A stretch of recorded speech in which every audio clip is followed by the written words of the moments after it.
Está começando o Store Talks Política, onde trazemos especialistas pré-candidatos para debater, trazer um conteúdo para ajudar você, aí do outro lado, a escolher melhores candidatos nas próximas eleições, principalmente as municipais que estão chegando. Eu sou o Felipe Bahia. Eu sou o Cleito Quintino. Para você que nos acompanha, não esquece de deixar o seu like, curtir, compartilhar, xinga a gente aqui nos comentários. O importante é o engajamento. E apresentando o nosso convidado, Vinícius Benato, do PCB, Partido Comunista Brasileiro, é isso? Isso mesmo, Felipe. Obrigado pelo convite, Obrigado, Benato. à disposição. Vamos fazer um papo descontraído aí, trazer bastante conteúdo, acompanhado do nosso Café Govone. O Café Govone é um café selecionado, grãos especiais, com aquela torra ideal para extrair os melhores sabores de um bom café. Nada daquele carvão que você toma por aí. Quer experimentar? Entre em contato com a gente, manda um direct no Instagram, uma mensagem aí no YouTube, marca um horário, vem conhecer o estúdio, bater um papo, tomar um Café Govone com a gente. Vinícius, A palavra é sua. a palavra é sua. Conta um pouquinho aí Bom, antes de mais nada, você está como pré-candidato a prefeito de Piracicaba pelo PCB, isso mesmo? Exato.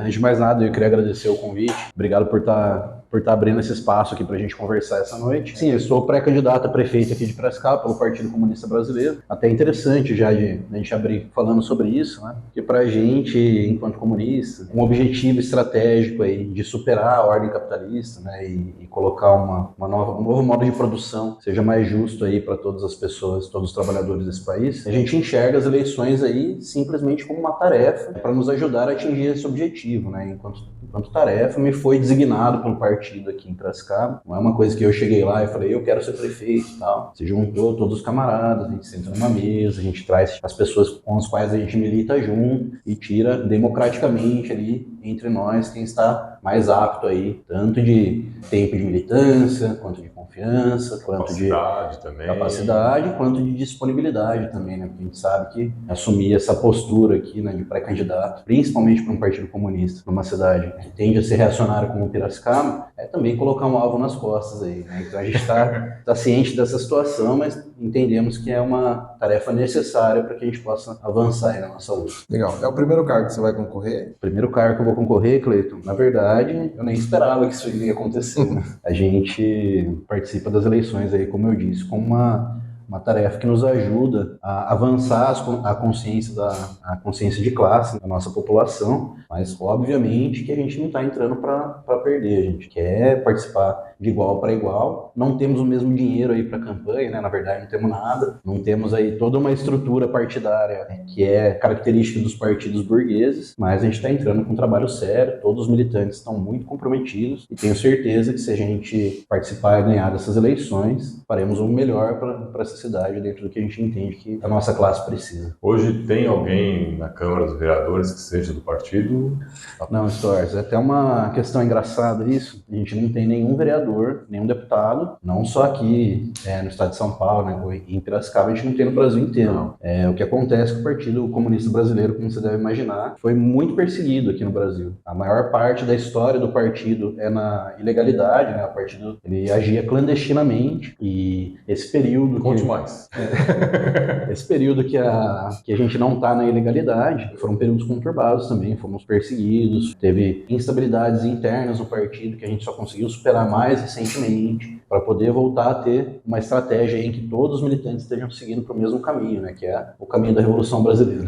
Eu acho muito surreal porque como que é a visão do Partido Comunista, assim? Talvez eu não vá nem entrar em propostas assim para a cidade. Podemos eu tô falar. muito curioso. Acho que a gente pode fazer um mix nessa... A gente vai fazendo um mix e a gente vai trazendo o que a gente espera, assim, a longo prazo, né, o que a gente espera aqui para curto prazo, enquanto prefeito, inclusive. O que a gente entende, Cleiton, é que esse jogo não foi feito para nós jogar. O jogo das eleições, o jogo do que a gente chama de democracia burguesa. A gente chama de democracia burguesa por quê? É um Estado constituído. Esse Estado ele não está constituído para ordenar a sociedade, para ordenar os trabalhadores, para trazer igualdade para a gente, né, de condições, de oportunidades. Ele está organizado justamente para garantir o poder de quem fundou esse Estado. Então, como que ele garante isso? Garantindo a propriedade privada e tendo o monopólio da força. Então, só o Estado pode ter exército, só o Estado pode ter polícia, só o Estado pode ter todas essas situações, justamente para garantir a propriedade privada, principalmente aí a propriedade privada dos meios de produção, e esses meios de produção, que são as fábricas, são os bancos, são as fazendas, são todas as estruturas aí nas quais a gente vai trabalhar e vende a nossa força de trabalho. O Estado garante essa propriedade privada dos os meios de produção para essa classe que é dona dos meios de produção, que é a burguesia, e através dessa condição de proprietário dos meios de produção, eles acumulam muito poder econômico, e com esse poder econômico, muito poder político. Então acontece quando a gente chega na democracia burguesa, que a gente aprende desde criança, que é só a gente se colocar ali, se eleger e eventualmente ir colocando as nossas pautas nas casas legislativas, né, no poder executivo, ou até que os nossos aí participem do judiciário e exerçam uma justiça mais justa para com o nosso povo, né? A gente percebe aqui, enquanto comunista, que essa estrutura ela não foi feita para a gente participar, não foi feita não estou falando a gente comunista, tá? Estou falando para a gente povo. Para nós participarmos dessa estrutura, a gente precisa se aliar aí, se filiar normalmente num partido que já está todo estruturado e todo interligado em todos os interesses dessa classe que domina o Estado, que é a classe burguesa. Então entendemos aí que não se pode, através do processo democrático burguês, atingir os objetivos da nossa classe. Quais são os objetivos da nossa classe? Os objetivos da nossa classe enquanto trabalhador é que o fruto do produto do nosso trabalho não seja alienado de nós. O fruto do produto do nosso trabalho fique todo para nós que somos trabalhadores. Então a gente vai lá, produz numa fábrica, aquele produto ele vira uma mercadoria, essa mercadoria ela chega no consumidor final, esse consumidor final compra, aquele valor que é o faturamento do burguês, ele vai pagar uma parte para nós em salário, uma parte ele vai pagar em imposto, uma parte ele vai pagar em contas, em reposição do maquinário dele e tudo mais, uma parte ele vai se apropriar em lucro. A gente defende que não se tem essa parte que é se apropriada em lucro, que todo o fruto do trabalho seja apropriado pelos próprios trabalhadores. E aí, lógico, né, a gente está falando de um sistema super complexo, a gente não precisa reduzir isso a uma forma de tipo de cooperativa que cada um recebe exatamente o que produz, mas pensando numa forma de país, todo mundo tem acesso à riqueza socialmente produzida, né? Todo o conjunto das riquezas produzidas. Então, acesso a transporte, acesso à moradia, acesso, enfim, combustível, vestimenta, alimentação saudável, de qualidade, né? Que esteja realmente sendo pensada pros e para as trabalhadoras desse país, né? E não apenas uma forma de lucrar em cima desse tipo de mercado. Quando você fala assim desse acesso, ele seria um acesso igualitário para todos? Ou todos tenham acesso efetivamente, independente se é na mesma proporção? Uhum. Você recebe um terço, ele recebe um terço, recebe um terço. Então, Felipe, tem muito futurólogo, tá? Por aí. Não, mas o ideal, assim, o que vocês O ideal pensam a gente resume num lema que é trabalhar todos, trabalhar menos, produzir o necessário e dividir a produção. Acho que esse lema é autoexplicativo, a gente não quer que ninguém fique sem trabalhar, a não ser que não pode trabalhar, né? Crianças, idosos, pessoas com deficiência, ou às vezes até pode em alguma coisa que ele tenha uma aptidão para fazer, mas se não puder, a gente não é uma questão obrigar pessoas que não conseguem trabalhar. Se trabalhar todos, trabalhar menos, porque se esses 40% dos trabalhadores aí brasileiros estão ou desempregados, ou na informalidade, ou desalentados, estivessem trabalhando, todo mundo poderia trabalhar menos. Produzir o necessário, que é uma coisa relativa a não ter uma superprodução, que é só visando o lucro, produzir só o necessário, porque a gente precisa viver. A gente não precisaria, por exemplo, produzir mais comida do que a gente consome. A gente não precisaria, por exemplo, produzir mais soja, mais gado. Então, mais computador, mais celular, mais um monte de coisa que a gente produz hoje, que é voltado para atingir o lucro, a gente não precisaria se a gente tivesse o controle dessa produção, pudesse planificar essa produção. Então, a gente defende que seja produzido só o necessário e, obviamente, que isso impacta em questões ambientais aí, né, que são candentes no mundo de hoje, né? Esteja vista aí o que está acontecendo no Rio Grande do Sul, com certeza um impacto direto aí da ação humana, principalmente da ação humana que é voltada aí para o lucro das grandes empresas, né, dos grandes empresários, inclusive gringos aí que exploram todo o nosso território, deixam um saldo de destruição no nosso meio ambiente, um saldo de superexploração sobre os nossos trabalhadores e muito pouco devolvem para a gente, né, como solução. Produzir o necessário engloba toda essa questão, que é do trabalho, ao meio ambiente, da nossa dignidade de vida e o nosso consumo. E dividir a produção é realmente a gente ter o fruto do nosso trabalho, a gente poder escolher como que a gente vai fazer chegar esse fruto do trabalho nas pessoas. E aí, as premissas para que a gente chegue nesse lugar são que o povo esteja organizado de baixo para cima. O trabalho de um militante comunista aí, para quem quer entender o que significa isso, é organizar a sociedade de baixo para cima. A gente está nas associações de bairro, nas comunidades, nas favelas, nos bairros, estamos nos sindicatos, em todos os lugares onde os trabalhadores brasileiros se organizam para que nesse eventual lugar onde a gente quer chegar, que é a superação do modo de produção que a gente está, essas próprias organizações tenham aptidão aí política e de gestão para poder fazer essa divisão tanto do trabalho quanto da riqueza. Cara, isso é muito complexo, né? Eu vou dar um exemplo para você, quando a gente fala de sindicato, eu peguei pouco sindicato, situações de sindicato, mas meu irmão comenta o seguinte, que ele trabalhava em usina de cana. Então ele falava assim, Cleito, é muito estranho, porque quando eu comecei, o sindicato nem entrava na usina para discutir reforma salarial, para debater melhores condições, ele nem entrava. Era uma briga tão ferrenha que o dono da empresa não deixava o pessoal do sindicato entrar. Então o pessoal do sindicato ficava no pátio externo, no estacionamento, e nas trocas de turno eles tinham ali 10, 20 minutinhos para conversar com a gente, do que eles iam propor de reajuste e tudo mais. Foi isso, durou, ele ficou quase 30 anos na empresa. Ele falou, isso durou por uns 20 anos, ou 15 anos, ele falou, metade. Nos últimos tempos, já não tinha, o presidente do sindicato, os diretores, eles entravam, eles eram recebidos pela diretoria da indústria, e já não tinha essa conversa com a gente. A conversa era assim, a gente conseguiu o reajuste pela inflação.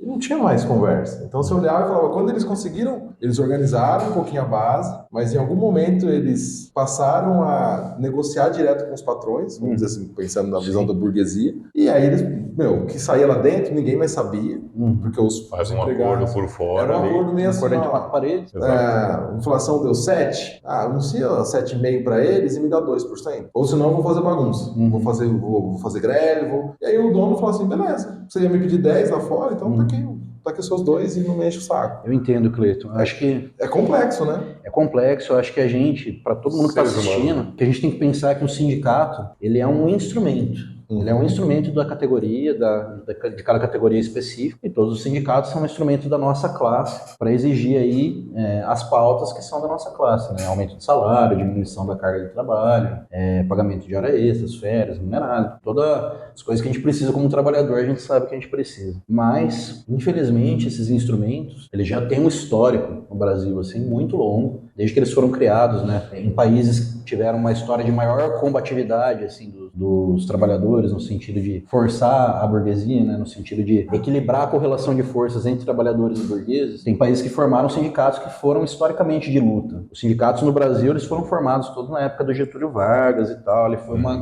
foi quase que uma concessão da burguesia para que os trabalhadores não se organizassem por si só e eles tivessem controle sobre esse sindicato. Então esse caldo aí, a gente ainda vive dele, sabe? Os sindicatos nossos deveriam ser um instrumento mais de combate, mas eventualmente eles caem na mão dessa galera que a gente chama de pelego. O que é o pelego? O pelego é o traidor de classe. É o cara que a categoria confia a ele aquele mandato para que ele represente a categoria, para que ele chame a categoria para fazer greve quando necessário, que ele seja combativo, que ele não arrede o pé, inclusive garante um monte de situações de estabilidade para essa pessoa, né, para as pessoas que estão em volta dela. E aí chega na hora, ele faz isso que você falou, sentar dentro de uma sala aí entre 4 paredes com o burguês, negociar, sair uma situação que não é a situação que os trabalhadores daquela categoria queriam. Então o que eu queria deixar aí como mensagem é que a gente pensa o sindicato como um instrumento. Se ele não está servindo como instrumento da categoria, responsabilidade é nossa fazer servir. Não estou falando nossa comunista só. A gente vai fazer enquanto sociedade. Enquanto sociedade, a gente precisa fazer esse sindicato cumprir. Se ele não está cumprindo, vamos montar chapa contrária, vamos concorrer, vamos fazer o que tem que ser feito. Porque desse jeito que está, realmente, a sua crítica ela tem fundamento e é uma coisa que todo trabalhador brasileiro sente, né, quando se fala de sindicato. Então não é uma coisa que está alheia ao sentimento geral, à percepção geral dos trabalhadores, mas é uma coisa que a gente tem que arrumar, e acho que arrumar começando por aí, né, entendendo o que significa e tomando parte nesse processo aí. Você acha que nesses últimos tempos aí que acabou tendo essa não obrigatoriedade dos sindicatos, dos funcionários aderirem aos sindicatos, essa evasão em massa pode ser um reflexo disso, de insatisfação por conta disso, ou simplesmente porque o cara não quer mais ter que pagar porque não faz sentido eu pagar um sindicato? Acho que ele sim. Ele pensa no bolso dele e não no retorno que ele efetivamente poderia ter. Não sei se você entendeu a pergunta. Entendo. Eu acho que sim, Felipe. Muito pouco, né, o valor, a contribuição sindical comparado com o salário. Mas para quem não recebe nada, um pouco é muito. Não, sim, mas eu acho que não é essa a grande questão, sabe? Porque porque tem coisas mais simples, assim, que as pessoas contribuem quando vê o resultado, né? Então, às vezes você vê gente que tem realmente uma renda muito apertada, está numa situação difícil, mas ainda colabora com uma coisa ou outra, um hospital de câncer, uma ajuda para pai, uma coisa. Então, tipo, acho que não é tanto um problema das pessoas despenderem do seu dinheiro, né, que é fruto do esforço do seu trabalho. Mas acho que mais uma questão de não se sentir representado mesmo. E essa reforma que foi durante o governo Temer, que foi um ataque ao sindicalismo, com certeza escancarou essa situação, escancarou a insatisfação dos trabalhadores em relação aos sindicatos. A gente precisa urgentemente colocar uma nova forma de organização sindical, inclusive o Partido Comunista Brasileiro, ele tem uma corrente sindical que chama Unidade Classista. A Unidade Classista ela serve justamente para construir sindicatos combativos aqui. A gente está em alguns sindicatos aqui no estado de São Paulo e em vários outros aí do Brasil afora. Então a intenção é isso, é voltar aos sindicatos a cumprirem a sua função de classe, fazer o que eles deveriam estar fazendo. A classe. Exato. Quando eu tenho uma dificuldade de entender algumas coisas quando a gente fala de comunismo, que é, por exemplo, você fala assim, a classe burguesa. Muitas vezes o PT, principalmente, eu falo do PT porque ele é o que tem mais destaque na esquerda, né? Mesmo que a gente tenha, talvez, divergência de entender se ele é de esquerda ou não. O que eu não consigo dimensionar, essa questão do burguês, é quem é o burguês de fato? Porque quando a gente fala do empresariado, às vezes o PT vai lá, não, porque o empresário está faturando muito, só quer lucro. Fala, tá, mas qual empresário você está falando? Pequeno, porque é um leque monstruoso. Tem o pequeno, o médio, o grande e as grandes corporações. 95% está nesses pequenos e médios. E aí, quando a gente fala dessa guerra de classe, eu vou entrar nesse debate com o pequeno, com a padaria da esquina, como que é isso? O cara que é empreendedor individual. Eu adorei que você entrou nessa situação, porque eu tinha visto um pouquinho do podcast e imaginei que você ia falar sobre isso. É o seguinte, Cleiton, falar que existe burguesia e proletariado não significa que não existam outras classes intermediárias. E falar de burguesia, a gente não está falando de uma pessoa só, apesar de às vezes ter um ou outro que é um burguês realmente, mas está falando de uma classe que defende interesses de classe. Então quem são os burgueses? Os burgueses aqui no Brasil saiu na Forbes aí ultimamente, tem 270 só. 270 pessoas são bilionários, donos de conglomerados de empresas aí. Desses 270, só 70 são brasileiros. São 200 gringos aí que tem negócio que fica arrancando um monte de grana, de riqueza, de trabalho aí do Brasil. E quem são os trabalhadores? Os trabalhadores é todo mundo que tem que vender a sua força de trabalho para poder sobreviver, para poder reproduzir essa mercadoria que ele vai vender no dia seguinte, que é a força de trabalho. Então, só tem essa opção na vida dele, não tem mais nada para vender. Então, ele vai lá todo dia, se expõe no mercado de trabalho, vende a força de trabalho dele, ganha um salário relativo às horas que ele trabalhou, e com isso ele reproduz a vida dele, paga aluguel, paga todas as coisas que ele precisa pagar, e no outro dia ele está disposto lá de novo para trabalhar. Entre essas duas classes, né, quem produz a riqueza, quem explora e oprime quem produz a riqueza, existe muito intermediário de classe, assim, muitos setores intermediários de classe. Um dos grandes setores aí que estão nesse meio, a gente chama de pequena burguesia. A pequena burguesia vai ser todos esses empresários aí, que não são os grandes empresários, né? O termo empresário é muito ruim para categorizar na luta de classe, porque a gente não consegue medir quem é inimigo ou não é inimigo, né? Porque existe uma questão, o burguês... E o que define ser inimigo ou amigo? Eu vou explicar. O burguês ele tem interesse antagônico à classe trabalhadora. O que significa isso? Significa que para que ele lucre mais, ele precisa que a classe trabalhadora receba menos. Ele não pode gastar menos na fábrica, ele não pode gastar menos no material, na matéria-prima, dificilmente vai conseguir gastar menos na energia, dificilmente gastar menos na água, no transporte, em todas as coisas que são valores de mercado, valores que estão ali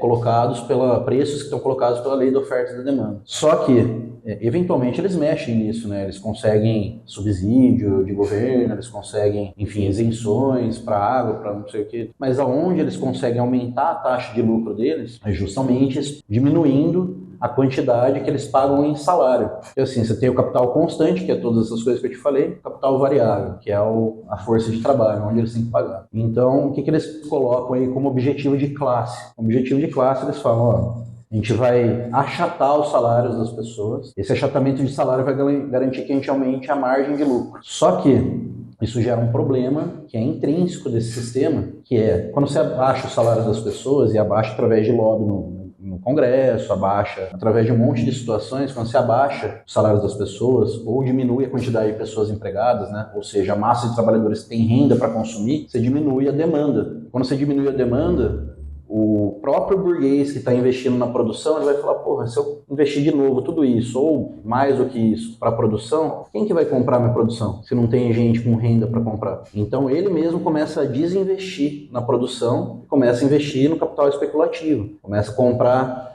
tesouro direto, começa a comprar esses tipos de garantia aí de renda passiva, que ele vai ter certeza que o capital dele vai estar assegurado, até que seja um momento bom de investir de novo na produção. E aí, quando ele diminui aí a renda dos trabalhadores, quando ele diminui o número de empregados, né, de propósito, né, para que aumente a margem de lucro, ele cria essa situação que é esse monte de desempregado, desalentado e tal, que a gente chama de exército industrial de reserva. O que é o exército industrial de reserva? É toda essa massa de trabalhadores que, ao não ter acesso à renda, eles aceitam trabalhar no lugar de qualquer trabalhador que esteja empregado, às vezes até por menos do que aquele trabalhador que está empregado. Porque ele precisa comer, precisa pagar as contas. Então vira do lado de lá eles estão pensando no lucro. No lado de cá, uma crueldade tamanha, assim, que fica um comendo o outro até, sabe? Fica uma coisa que incentiva a nossa desunião e não a nossa união enquanto classe. Então ela tem uma dupla função aí, né? A função de aumentar o lucro e uma função disciplinadora com a classe, assim. De manter, você não quer, vai ter quem queira, vocês fiquem todos inimigos uns dos outros, e vocês são todos concorrentes, e cada um é um indivíduo aí que deveria estar olhando pro próprio umbigo e não para a coletividade. A gente conversou com o pessoal de direita que fala também da questão do coletivo, né? Sim. É muito estranho isso, do senso de comunidade, porque tá todo mundo falando mais ou menos a mesma coisa, só que de caminhos diferentes. Caminhos diferentes. O objetivo é sempre o mesmo, de caminhos diferentes. Caminhos diferentes, ficou meio confuso. Mas aí eu acho que eu queria só completar sobre aquela pergunta. Pode concluir. Então vai ter a burguesia, que é realmente essa classe que é antagônica aos nossos interesses, e aqui eu acho que posso falar com segurança que é antagônica de todos nós aqui nessa sala, mas temos aí classes intermediárias. Então uma dessas classes intermediárias é o que a gente chama de pequena burguesia. A pequena burguesia ou ela é detentora de um pequeno meio de produção, como uma padaria, uma oficina, alguma coisa assim, ou só uma prestadora de serviço, em que ela contrata um monte de funcionário e faz acontecer aquele serviço. Ela só é interessante para a burguesia enquanto a burguesia não consegue oferecer esse contato final entre o consumidor e o que ela faz, né? Então, por exemplo, se a padaria, né? Vamos pensar em todo o processo produtivo da padaria. Começa desde a plantação do trigo, do gado para virar as coisas que vão no meio do pão, o trigo para virar o pão, todo o processo aí de transporte para chegar nas padarias. E o pequeno burguês que é dono da padaria, ele só é dono de um estabelecimento. Ele só pode ser dono desse um estabelecimento porque para a classe burguesa é interessante que a mercadoria que eles criaram, que eles não, né, que os trabalhadores criaram, mas dentro dos meios de produção dele, chegue no consumidor final. As pessoas não vão comer trigo puro, elas têm que comer pão. Então precisam dessa figura do pequeno burguês para que aquilo se torne uma mercadoria e feche o ciclo, a acumulação do capital. Só que olha que interessante. O pequeno burguês ele tem uma situação de classe muito peculiar, porque ele imagina que os interesses dele são os mesmos do burguês. Porque normalmente quem deixou ele ascender enquanto pequeno burguês, quem permitiu a ele, foi uma fração da burguesia. Uma parte ali da burguesia falou, não, eu te dou crédito para abrir sua padaria, eu te dou um incentivo, eu ajudo e tal, não sei o quê. E, lógico, fruto de muito trabalho do cara, da família dele, de todas as pessoas que trabalham junto, ele se torna lá um pequeno burguês. Mas o interessante é que todo pequeno burguês ele só tem dois destinos dentro do capitalismo. Ou ele se torna burguês, que é um a cada 1 milhão, ou ele volta a se tornar proletário. Quando que ele volta a se tornar proletário? A burguesia não precisa mais dele para fechar esse ciclo de acumulação. Então, usando o próprio exemplo da padaria, o que é hoje essa rede Oxo, por exemplo, que foi criada aí, abriu mais de 5 mil lojas aí no Brasil. Uma rede de padaria, de conveniência, que foi abriram milhares de lojas na frente de todas as padarias, com um preço mais competitivo, inclusive, que as padarias. E quem que pode fazer isso? Quem tem a capacidade, o poder político e econômico para fazer uma coisa dessa? Só um burguês, né? Quem fez isso é o Rubens Ometo, aqui em Piracicaba, que é o dono da Raizen, dono da Rumo, que é uma das maiores transportadoras aqui do Brasil, né, de trem. Então, acordou num belo dia, tinha aquelas monte de startup que ele banca para ver quem tem uma ideia genial para ele investir dinheiro. Descobriram lá que, todo esse lucro que está sendo gerado entre todas as padarias e todas as conveniências está ficando na mão desse pequeno burguês, daquele outro pequeno burguês. E se a gente fizer a nossa, a minha, né, a minha do Rubens Ometo, se eu fizer a minha, em vez de todo mundo estar pegando uma fatiazinha desse lucro, eu morder todo ele. Aí, o pequeno burguês que achou que tinha os interesses alinhados à burguesia, toma, ele não tem mais interesses alinhados, e aí um Osho, por exemplo, vai fazer todo aquele processo que vocês devem conhecer, de dumping, por exemplo, que é cobrar, que é o que os supermercados maiores faziam com os mercadinhos aqui na cidade, que é cobrar preços bem menores do que os de mercado, ou que dificultem bem a margem de lucro ali das padarias, até que elas não aguentem mais e fechem. A tendência é acontecer isso, sabe? Vai ficar só as gourmets, que o pessoal gosta muito de consumir e tal, vai acabar sobrando. O resto, a tendência é que vire todo esse tipo de rede. Tipo de rede, inclusive, que tende a ter uma força de trabalho ali bem mais explorada, né? No sentido de que se extrai muito mais lucro dessa força de trabalho, com muito mais carga horária, com muito menos direito trabalhista e tudo mais, do que os trabalhadores aí de uma pequena burguesia. Então, o que eu queria deixar é pequena burguesia. Ó, pequeno burguês. Seus interesses não são os mesmos do burguês. Um dia vocês vão tomar por causa disso. Vocês têm que entender. Se você tem uma oficina, se tem uma padaria, se tem um escritório de qualquer coisa, você não é burguês. Não é burguês porque você tem um carro que custa 100 mil reais, 200 mil reais. Isso não é burguesia. E a burguesia é quem é detentor dos meios de produção. Esses são os nossos inimigos de classe. Inimigo de classe de 99,9% da população brasileira. Se a gente conseguir entender isso, fica mais fácil a gente se juntar aí para derrubar essa questão. Mas aí é bem complexo isso, né? Porque, por exemplo, eu sou um pequeno burguês, eu também sou um pequeno burguês. Eu tenho um escritório de contabilidade, o Felipe tem a representação comercial dele. A gente fica nessa situação porque você fala pra mim assim, Cleito, pô, te expliquei tudo isso aqui. Eu falo, tá, legal, e aí? Você não, agora a gente vai pra uma guerra. Eu falo, não, eu não quero não. Porque o meu problema com o comunismo, eu acho muito bonito a tese, muito legal. O problema é o caminho. Então, quando você fala de todo esse processo, você está me vendendo aí o comunismo, você acredita então numa revolução armada, que é o único caminho. Porque eu não tenho como convencer 99% da população a fazer isso, cara. Eu não consigo convencer o pessoal do meu bairro. Acordar casa, né? Eu não mando na minha casa. Como que é esse processo? Tá. Aqui não, viu, Abinho? Não vou falar disso, não. A agência de inteligência brasileira, né? Que fica louco pra gente falar disso. Mas, enfim, sim, acreditamos que o processo tem que ser uma revolução. A questão de se armar ou não é. Cabe aos comunistas decidirem, cabe à população que vai estar junto, organizada com os comunistas, decidir no momento que for atacada e tudo mais. A intenção não é colocar ninguém contra a parede, a intenção é que a sociedade organizada, desde as bases, ela consiga colocar suas demandas aí, seja por greve, seja por fechamento de rodovia, seja por qual meio for necessário para que se imponha a vontade das bases sobre a vontade de uma minoria que hoje manda na gente. E aí, mesmo que sejam meios ilegais? Assim, não vou defender isso aqui, né? Mas acho que a questão do processo revolucionário, isso é uma coisa bem interessante, Cleiton, que você falou, eu não sou a favor da guerra, ou isso me dá medo e tal. Eu também não sou.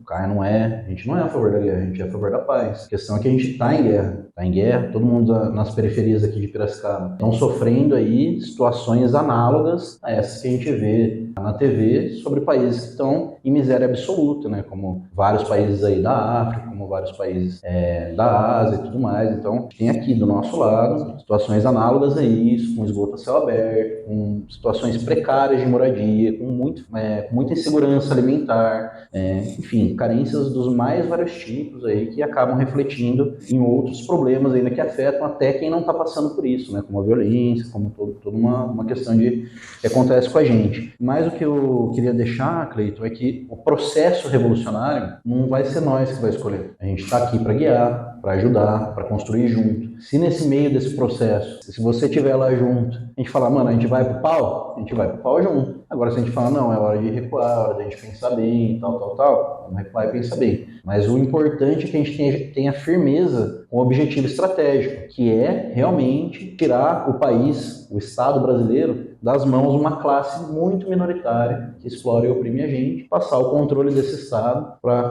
classe majoritária, que é a classe dos trabalhadores, para que daí para frente ela possa fazer esse processo aí de transição entre o capitalismo, que é o que a gente vive hoje, inclusive um capitalismo dependente aí, né, dos países nos Estados Unidos e Europa, e partir para uma economia aí que seja baseada em um modo de produção que não permita a exploração do homem pelo homem, nem a opressão do homem pelo homem. Então, a pergunta é, vai acontecer guerra? Vai não acontecer guerra? Eu não sou futurólogo, eu não vou falar nada disso. Eu defendo radicalmente que tem que ser feito. Agora, quem vai decidir isso vai ser o povo organizado e a gente está disposto a organizar. Eu acho que a gente não vai decidir isso, não. Eu tenho um problema com essa teoria que somos todos seres humanos. Seres humanos têm muitas falhas. Existe não uma massa, mas existem aqueles que se sobressaem por desejo de poder e ganância, né? E aí tem outros exemplos aí de comunismos que foram tentados ser implantados no mundo e é o que aconteceu. Existe um super poderoso que domina todo o restante. Você acha que existe uma maneira de evitar que isso aconteça, onde uma classe ou uma pessoa, uma pequena massa, volte a dominar como uma burguesia, como você diz, domina o país? Vamos falar em termos de Brasil, vamos falar em termos de mundo. É interessante, Felipe. Aconteceu, tá, já isso. É o que temos de exemplo até hoje, pelo menos. Eu, por exemplo, defendo, e acho que a grande maioria de todos os meus camaradas aí no partido, defendem todas as experiências socialistas, né? A gente defende porque defendemos que o pior socialismo melhora que o melhor capitalismo, sobre todas as formas. Desculpa, mas me espanta. Espanta, mas a gente pode falar sobre isso também, não tem problema. A miséria impera nesses lugares. Mas impera em... Generalizada para todos. Menos a classe dominante. A miséria só não impera Não concordo com essa premissa, Felipe. A miséria só não impera em todos os países capitalistas, porque nesses países que a gente considera desenvolvidos, que são os países da centralidade do sistema, que é para onde flui todo o fluxo de riqueza do mundo, eles conseguem garantir uma condição melhor de vida para sua classe trabalhadora, justamente para sua classe trabalhadora não faça nenhum movimento que conteste o poder dessa classe dominante desses países. Então, vão ter países capitalistas que realmente a qualidade de vida é melhor, mas é melhor a custo de exploração e opressão de um monte de países do mundo, né? Que já foi em regime colonial, hoje num regime neocolonial aí, né, que você não precisa ter o controle estatal do negócio, mas aí o presidente é você que colocou, as bases militares do seu país estão lá, as suas empresas estão lá, então, tipo, acaba sendo quase que uma colônia do mesmo jeito. Então, todos os países da Europa, Estados Unidos, Canadá, são todos países que são exemplos aí de grande desenvolvimento, de qualidade de vida em alguns sentidos e tudo mais, mas que só atingiram isso porque exploraram o resto do mundo inteiro. Nenhum país socialista nunca teve uma colônia.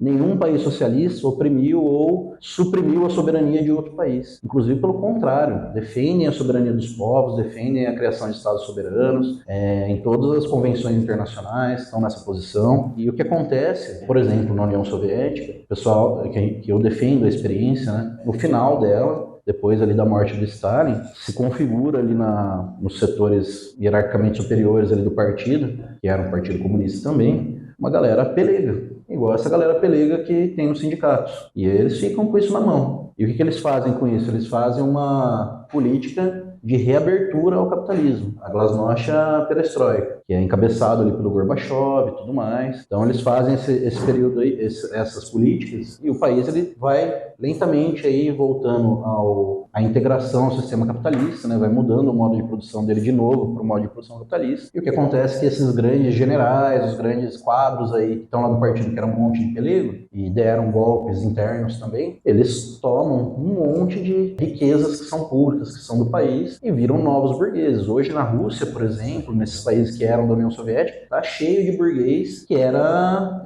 burocrata do antigo sistema, que destruiu o sistema da União Soviética justamente para ficar nessa riqueza.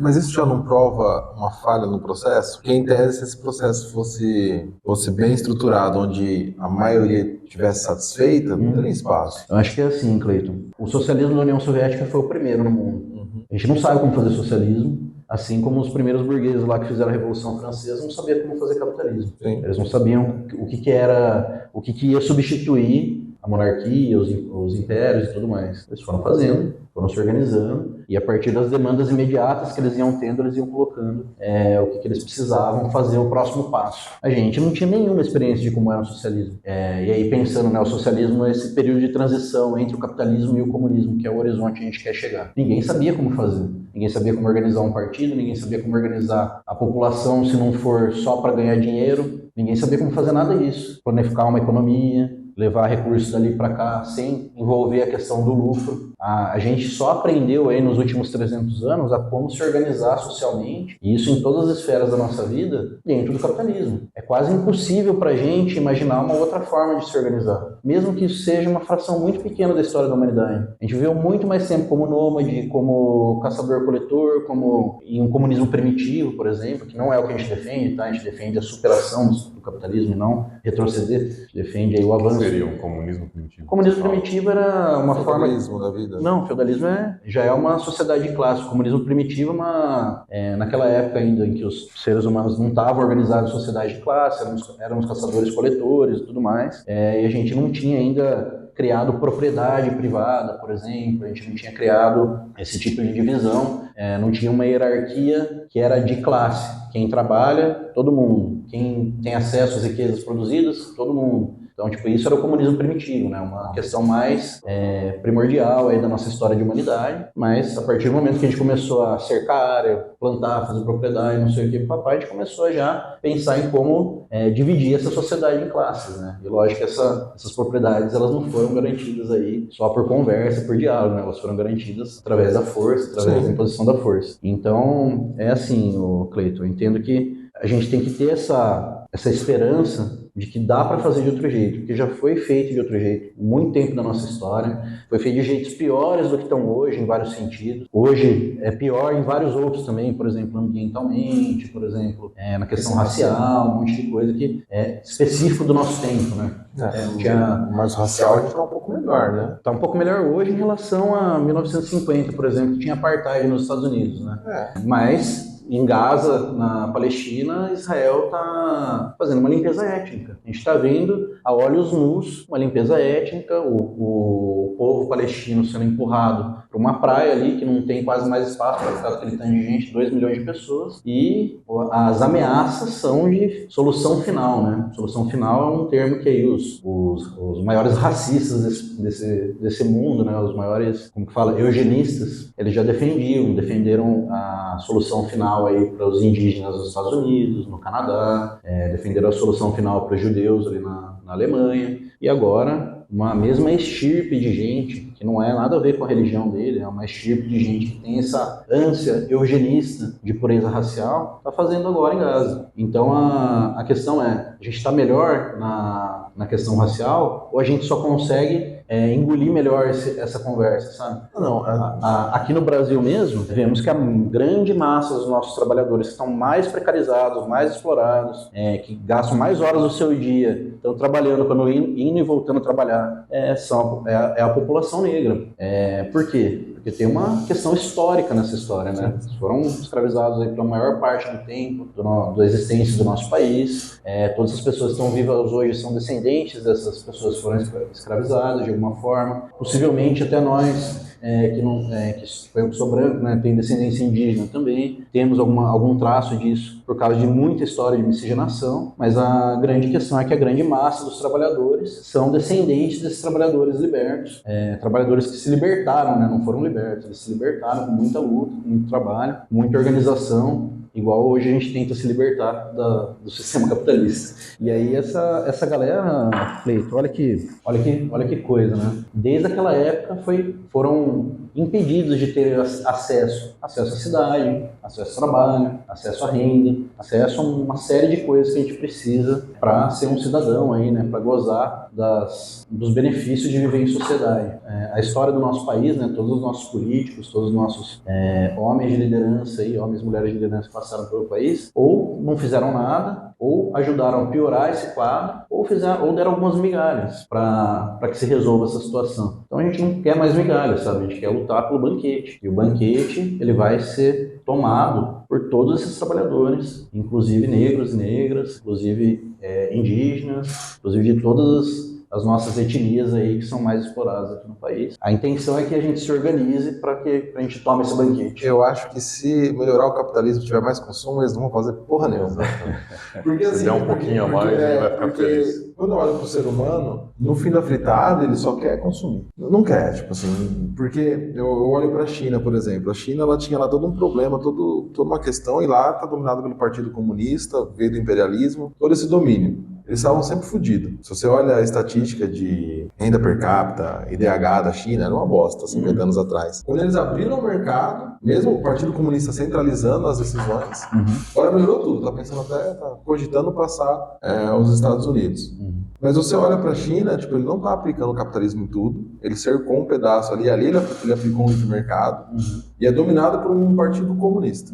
E aí quando você olha, por exemplo, os benefícios Com o de intuito trabalho... de trazer dinheiro para o país. o intuito dele era trazer dinheiro para o país. Ele entendeu a regra capitalista e falou, tá, entendi como funciona, eu vou trazer para cá. Quando você olha hoje para a China, por exemplo, eles têm muito menos direito trabalhista que nós, brasileiros.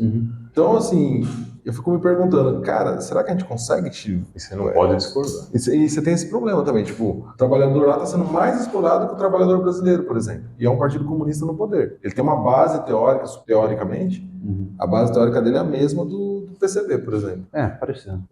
São maoístas, né? Depois a gente... Sim, uma vertente que aí é algo muito localizado. Mas a base teórica é marxista e tal. Então, Cleiton, primeiro que é o seguinte, né? Acho que para limpar o terreno. A China é um país milenar. Um país que já existe, assim, 2000 anos, tal, tem muitos milhares de anos já de funcionalismo público, por exemplo, de forma organizativa do país e tudo mais, coisas que se perpetraram no período pós-revolução. E a gente tem que pensar aí que os 100 anos que antecederam a Revolução Comunista, foram 100 anos que eles chamam de 100 anos de humilhação. O povo chinês foi colonizado pela Inglaterra, através da Guerra do Ópio. O povo chinês foi colonizado pelos japoneses. Suas mulheres foram estupradas, seus trabalhadores mortos, foram enviados para a fronte. Eles passaram pelas situações mais absurdas aí que a gente pode pensar. E o processo revolucionário foi um processo de luta nacional. A gente vai tirar esses colonizadores daqui, a gente vai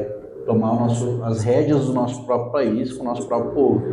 E aí as primeiras medidas que eles tomaram foi, vamos coletivizar as terras, por exemplo, mais de 90% da população é camponesa, então todo mundo vai trabalhar no campo, vamos dar terra para todo mundo, vamos garantir que está chegando insumo, maquinário, ferramenta, tal, para todo mundo. Lógico que isso gerou um problemaço, mas a questão não é o problema que está sendo gerado, a questão é que o problema que estava antes era muito pior. Era uma situação de miséria absoluta, assim, na maior parte da China. Então a situação que eles criaram dali para frente, beleza, tem terra, mas não tem ferramenta para plantar. Esse é um problema novo, a gente vai correr atrás dele para resolver. E pensando que a China tem todos esses milhares de anos, já faz parte da cultura chinesa, que é embebida em filósofos orientais e tudo mais, né, como Confúcio e tudo mais, ele já tem essa prática cultural de fazer as coisas mais a longo prazo. Então, o que significa fazer as coisas mais a longo prazo? O Partido Comunista Chinês entendeu que eles precisavam chegar no limite da produção tecnológica do mundo para que eles pudessem começar a colocar a música para tocar e não só ficar dançando a música que estava sendo tocada. Então esse projeto, essa estratégia de longo prazo, e ela é amplamente definida nos congressos aí do partido, que saem as teses do partido. Essas coisas são documentos todos públicos, todo mundo pode ler, se vocês querem entender o que o Partido Comunista Chinês pensa, tem lá as resoluções do último congresso do partido, que vai falar exatamente o que eles estão planejando, como que eles estão pensando isso. Seria um milindre, né, para falar assim. E a grande questão é que eu entendo que tem funcionado. Realmente, eles abriram zonas especiais dentro da China. Essas zonas especiais eles usaram para atrair o capital produtivo internacional para dentro do país, para explorar a mão de obra deles. Aí eles falavam para aquele monte de camponês, se quiserem trabalhar na cidade, lá nessa zona especial, podem ir, lá vai ser empresa americana ou inglês, ou não sei o que, e a gente não vai ter gerência sobre isso. Vocês vão se ferrar lá na mão deles. Aí eles ganhavam centavos, trabalhavam várias horas por dia, né, muito mais do que um ser humano aguenta trabalhar, e realmente sofreram muito com isso. O objetivo estratégico para o país, copiar essa produção gringa dentro do país. Então, depois de um tempo que o cara estava lá dentro da fábrica, já virou engenheiro, já aprendeu a fazer e tudo mais, o que ele vai fazer? O que o partido vai fazer? O que o governo chinês vai fazer? Você vai voltar lá para sua cidadezinha onde só tem camponês, a gente vai abrir uma fábrica, faz a mesma coisa que esses gringos faziam aí. Você já é engenheiro, você já sabe fazer, chama uns outros caras aí que também estão saindo da fábrica. A gente vai montar uma fábrica, todo mundo dessa cidade vai trabalhar aí, e aí a gente vai ter uma uma estatal, por exemplo. Esse tipo de empresinha aí, que antes era camponesa e depois virou uma grande empresa de tecnologia, chama TVE, Town Tip and Village Enterprises. Uma dessas aí, por exemplo, é a Xiaomi. É uma empresinha que surgiu dessas aí. Eles foram lá, trabalharam nas zonas especiais, aprenderam como fazia. Agora a gente vai fazer aqui a nossa prova. Em muitos casos desses aí, ela superou essa barreira tecnológica. O que prova que está dando certo, mesmo sendo governado pelo Partido Comunista, e tem realmente essas contradições que você colocou, de exploração e tudo mais, o que prova é que, por exemplo, a China tirou nos últimos 20 anos aí 800 milhões de pessoas da extrema pobreza. Eles zeraram a extrema pobreza no país. Isso é um dado amplo. Zeraram a extrema pobreza. Isso é um fato real. Isso é um fato real. De verdade, tenho minhas dúvidas. Isso é um fato real, pode procurar. Os dados da China não são confiáveis. É reconhecido pela ONU e pela Human Watch, que são fora de questionamentos, né, como institutos capitalistas, né. Mas eles zeraram a extrema pobreza lá, tiraram 800 milhões de pessoas da extrema pobreza. Isso já é um dado alarmante, né? São 4 Brasis aí, são 2 Estados Unidos e meio que eles tiraram da extrema pobreza. E o que vem mostrando que está funcionando é que, beleza, o povo era extremamente explorado, tudo mais. E era muito explorado antes da Revolução também, não é uma coisa que que os comunistas criaram. Uma situação conjuntural ali que estava posta. O estado natural do ser humano é pobreza. Você nasce pelado? Nasce pelado sem nada. Se não tiver nenhum sistema social organizado, você vai viver na selva. É verdade. Vai viver como os indígenas viviam. E aí, tipo, se você pegar de lá pra cá, a renda per capita deles aumentou, já é maior que a nossa. A produtividade mas também deles... concentrada não pouco. Mas aí é um fator. De fato, a renda per capita da China aumentou. Mas é o que eu quero dizer assim, tipo, quando a gente pensa de Brasil fazendo um comparativo, eles abriram o mercado. Eles vão lá na estratégia, o Brasil faz o inverso. Tá fechado. Ele fecha, tipo, ele é mais fechado que a China, por exemplo. E quando a gente fala de direito trabalhista, o Brasil tem muito mais do que o chinês. Então o chinês ele abriu mão do direito, por exemplo, trabalhista, pela sociedade. Poder melhorar um pouco a qualidade de vida. Por exemplo, hoje você vai contratar um funcionário no Brasil. O salário mínimo hoje é 1.400. Vamos trabalhar com um sistema pobreza. Né? Hoje o salário mínimo está 1.412. Esse cara custa o pequeno empresário 2.800. O cara podia ter 2 funcionários trabalhando em 2 turnos, mas ele não consegue porque o Estado morde 50% do custo. A China fez o inverso. A China falou, pô, não vou tirar direito nenhum, mas eu vou contratar 2. Eu não sei se é exatamente o inverso, porque lá a história do movimento trabalhista lá é diferente, se eu fosse colocar numa linha do tempo, assim, eu só vejo avanços para a classe trabalhadora na China. Só vejo avanços. Sim, eles aqui no Brasil, pelo contrário. Melhoraram a qualidade de vida. Não só. Porque eles não tinham nada. Exato, eles têm muito acesso. Você não tem nada. É o país que mais faz greve. É bastante. Não é só 1%, não. Melhora 1% por vez. Mas a questão aqui no Brasil não é por causa disso. Enfim, vamos colocar assim a coisa. A estrutura do negócio. A gente realmente tem esse problema para a pequena burguesia. Já tem uma margem de lucro achatada, normalmente. Não, assim, ó, eu falo para você por experiência própria. Tem muito empresário que ganha menos que a soma dos seus empregados. Eu entendo. Em padarias, em supermercadinho de bairro. Eu entendo isso. A margem do lucro para a pequena burguesia, normalmente ela já é achatada. Ela é achatada porque é uma condição do lugar de classe que ela está. Assim. Ela não tem meio de produção para poder decidir o quanto de margem de lucro que ela vai tirar do negócio. Ela não tem uma influência política suficiente para poder achatar os salários daqueles funcionários daquela categoria dela. Ela não tem quase nada disso. Ela só vai vivendo, comprando as coisas que estão no mercado e reproduzindo o capital dela. A questão do Estado brasileiro tributar tão fortemente aí o trabalho é justamente porque ele poderia, toda essa massa de imposto aí, essa massa de tributação, poderia estar cobrando de pessoas muito ricas, poderia estar cobrando de bilionários, de banqueiros, de um monte de gente, mas está escolhendo cobrar em cima do pequeno burguês, do consumidor, do trabalhador. Cobrando o consumo, você mata a população. E se escolhe isso justamente porque eles querem aumentar o exército industrial de reserva. Você lembra que eu estava falando para você? O exército industrial de reserva, quanto maior e mais radical, mais animalesco ele tiver, ou seja, mais necessidade as pessoas estiverem passando, mais vai forçar os salários para baixo. Uma questão de oferta e demanda. Então a pessoa vai se sujeitar cada vez a ganhar menos, às vezes até menos do que salário mínimo. Tem muita gente trabalhando por aí só para poder sobreviver. Esse tipo de tributação, como várias outras questões, não é só tributação, é todo um impedimento burocrático para que a gente atinja o pleno emprego. Nós, comunistas, por exemplo, defendemos que a gente atinja o pleno emprego. Temos, inclusive, propostas para que aqui na cidade de Piracicaba a prefeitura seja empregadora última. A gente tem um monte de coisa para fazer, a gente tem saneamento básico para resolver, a gente tem escolas para construir, a gente tem professores que a gente precisa contratar mais, a gente tem casas para construir que a gente poderia estar usando multirões de pessoas que estão aí desempregadas para trabalhar. Milhares de problemas que, ao mesmo tempo que são um problema para a sociedade, são a solução para zerar o desemprego. E zerar o desemprego, gente, é a coisa que mais dá medo na burguesia. Zerar o desemprego é a coisa que mais dá medo na burguesia, porque a gente equaliza a correlação de forças. Hoje, eles estão pesadão aqui, forte pra caramba, e a gente tá levinho, sem nada. Aí, se a gente começa a diminuir o desemprego, a gente vai equalizando a correlação de forças. A gente começa a organizar sindicato, a gente vai ficando mais pesado. A gente começa a organizar a associação de moradores, a gente fica mais pesado. Até que uma hora, a gente tem mais força política que eles. Eu tô entendendo o que você tá falando, eu tô com ar de rir, porque você fez com outras pessoas que sentaram aqui de outros vertentes, falando a mesma coisa de outros aspectos, falando parecido, porque é muito louco isso, né, cara? A gente, se combinar direitinho, todo mundo dá certo. Eu acho que a maioria das pessoas, né, Cleiton, são trabalhadores, sentem essas dores. Porque quando você fala assim, pô, eu quero zerar o desemprego, o Partido Comunista tem essa visão também, e sentou aqui muitas pessoas à direita, e eu brinco assim, que se a gente conversar de forma mais sensata, a gente consegue encontrar mais... Todo mundo dá as mãos e chega no lugar... minimamente um pouco melhor. Porque, por exemplo, então o pessoal do Levanta aqui, eles falam a mesma coisa, de forma diferente. Um caminho diferente. O espectro bem à direita. Do espectro completamente do outro lado. E aí eu fico olhando e falo, cara, mas qual é a dificuldade? A dificuldade é que, aí beleza, você é de direita, aí você entra num partido de direita. Eu entrei no PCB aqui em Piracicaba, decidimos entre nós, camaradas, todos os trabalhadores, quem que ia ser nosso candidato, quem que ia fazer as coisas. Você entra num partido de direita, quem que vai falar quem vai ser os candidatos? Quem manda? Quem manda é um cacique. Um cacique que tem dinheiro, que é mandado por outros caciques que têm dinheiro. O jogo da democracia burguesa, ele já conta com esses partidos de direita que vão estar lá só para fazer o lobby dos burgueses, só para fazer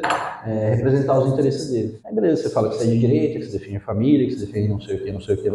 Seus partidos, meu amigo, não estão nem aí para essas coisas. Os partidos estão aí para defender burguês, para garantir o lucro desses burguês, não querem nem saber dos problemas da cidade, como vai resolver. Bom, pegue aí todos os mandatos aí que tiveram na cidade, de Barjas a Luciano Almeida, todos foram mandatos aí que muito pouco se importaram com a situação real da classe trabalhadora em Piracicaba e muito mais aí em fazer esse processo aí de precarização e de destruição dos serviços públicos para poder privatizar e poder fazer esses contratos aí que não faria sentido eles existirem se a gente tivesse uma prefeitura autônoma, vamos dizer, com uma palavra que não serve para essa situação, mas se tiver em todas as prefeituras serve, com soberania material para fazer as coisas, né? Com máquinas. Agora eu vou ser o advogado do diabo. Mas o Barjas, em toda pesquisa, ele é amplamente o mais aceito. Uhum. E quem responde à pesquisa, majoritariamente, é a população pobre. Uhum. Você não entende que ele fez algo... Gente, eu critico o Barjas pra cacete, tá?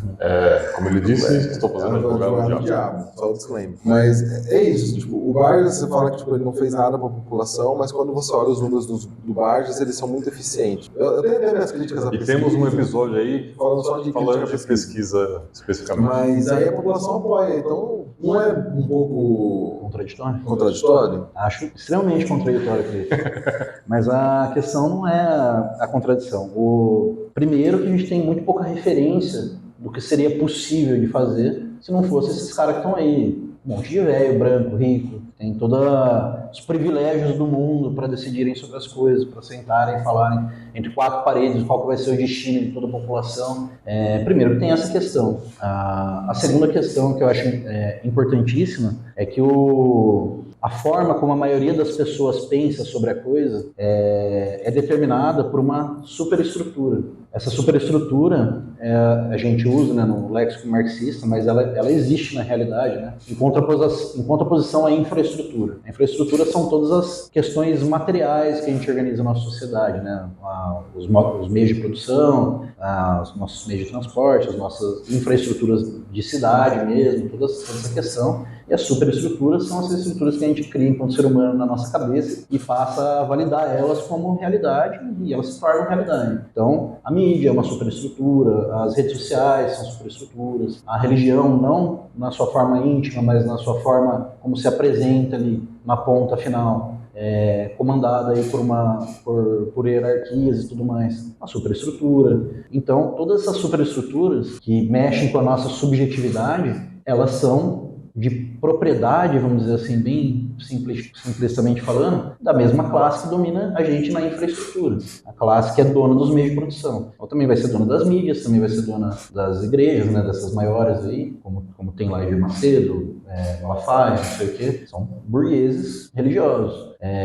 Todas essas superestruturas, elas vão influenciar na nossa subjetividade. E elas vão influenciar na nossa subjetividade como? Com as ideias dessa classe dominante. A ideia dessa classe dominante é o quê? A gente não precisa de mais Estado, a gente precisa de menos Estado. E olha, o comunista no limite defende que se extingua o Estado, sabe? O anarcapitalista também, eu acho. O limite é esse.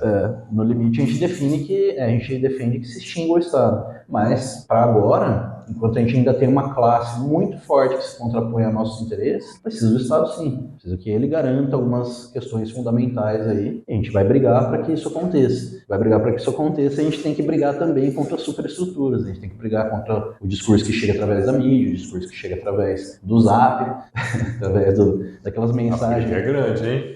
Então. E só se briga nisso organizando, né, a base. Não se briga nisso, tipo, só falando. Tem que organizar, não tem jeito. É um trabalho complexo. Bastante complexo. Eu acho que se vocês combinarem com os anarcocapitalistas, vocês chegam aí, velho. Vocês só precisam aumentar mais pessoas. Então, a gente brinca que os anarcocapitalistas, eles são neofeudalistas, né? Neofeudalismo. Porque o feudalismo, ele partia desse pressuposto, né, de cada um é dono de um feudo, eles se organizam ali, os senhores de feudo, entre suzeranos e vassalos, até que o suzerano máximo ali é o rei. Essa forma organizativa gestou os primeiros estados aí, né, que a gente conhece. Primeiro Portugal, Espanha, tal, e foi surgindo os outros. Esses estados modernos aí, que se organizaram em forma de primeiro monarca, mas depois virou república e tudo mais. O anarcocapitalista, ele não quer o Estado para agora. Só que se extingue o Estado dentro de uma situação capitalista de produção, o que vai acontecer é que quem é dono dos meios de produção vai cercar os lugares que ele acha que é dele e vai impor um novo Estado. Ele vai impor um feudo para ele, entendeu? Mas porque quem vai dizer que aquela terra é dele ou não é dele? Vai ser ele através da força. Não vai ter mais um Estado com um cartório lá falando, esse lugar é seu, está garantido pelo exército, está garantido pela polícia, está garantido pelo judiciário. Não vai ter mais isso. Mas a gente pode contratar esse serviço particularmente. Meu amigo, quem pode pagar, vai pagar e vão falar o que ele quiser. De novo, advogado do diabo. Mas isso não vai acontecer no comunismo pleno? Tem que fechar o programa. Para de fazer perguntas aí, que já deu horário. Querem fechar? A gente volta para falar? Volta. Demorou. Pô, Vinícius, obrigado aí. É muita informação, acho que a gente não abordou nem a pontinha.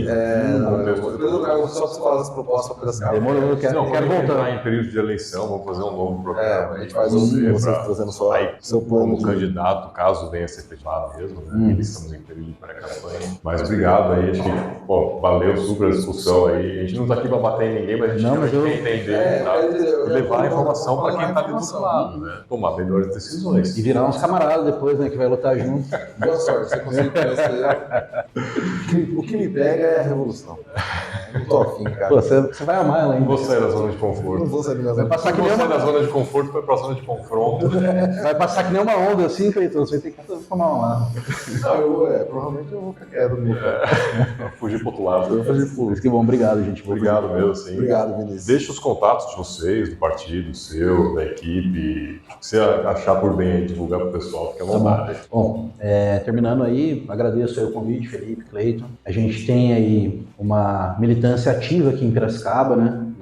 Em várias comunidades aqui, né, na cidade, lutando pela luta por moradia, organizando sindicatos, participando de movimentos culturais, da Casa do Hip Hop, do Islândia, de vários lugares. São militantes aí que estão interessados em fortalecer aí os trabalhadores de todas dessas áreas de atuação. A partir desses lugares de atuação aí, como as comunidades que a gente atua, né, organizando para que essas pessoas não percam as suas casas, surgiram também militantes das comunidades. Estamos lançando aí pré-candidatos a vereadores. Então, busque nas redes sociais a Serlândia, que vai estar lá como Baianinha da Renascer, saindo pelo PCB também, e o Silvanei Ferreira. Dela também. Beleza, eu mando para você. E o Silvanei Ferreira, que é morador lá do Vitória Pantanal, também está saindo aí pré-candidato a vereador. Acompanha nas redes, acompanha minha rede e a do partido aqui em Piracicaba, Vinícius Benato, e Partido Comunista Brasileiro, PCB Pira. PCB Pira. Aqui. A gente coloca aqui. Não, vai ficar tudo na descrição aí. Para você aí que não tá, que não se conforma com a forma que a gente se organiza, que organiza a produção na sociedade, que acha isso injusto, consegue tremer de raiva com qualquer injustiça que qualquer ser humano sofre nesse lugar, se organize com a gente vai estar disposto a lutar e vamos fazer a revolução nesse país. É isso aí. Recados? Deixa o like, curte, compartilha. É isso aí. A gente quebrou meio. E não se esqueça do seu café Govone. Café de excelente qualidade, marca um horário aqui com a gente, entre em contato, vem conhecer o estúdio e tomar um café com a gente. Semana que vem tem mais? Semana que vem tem mais.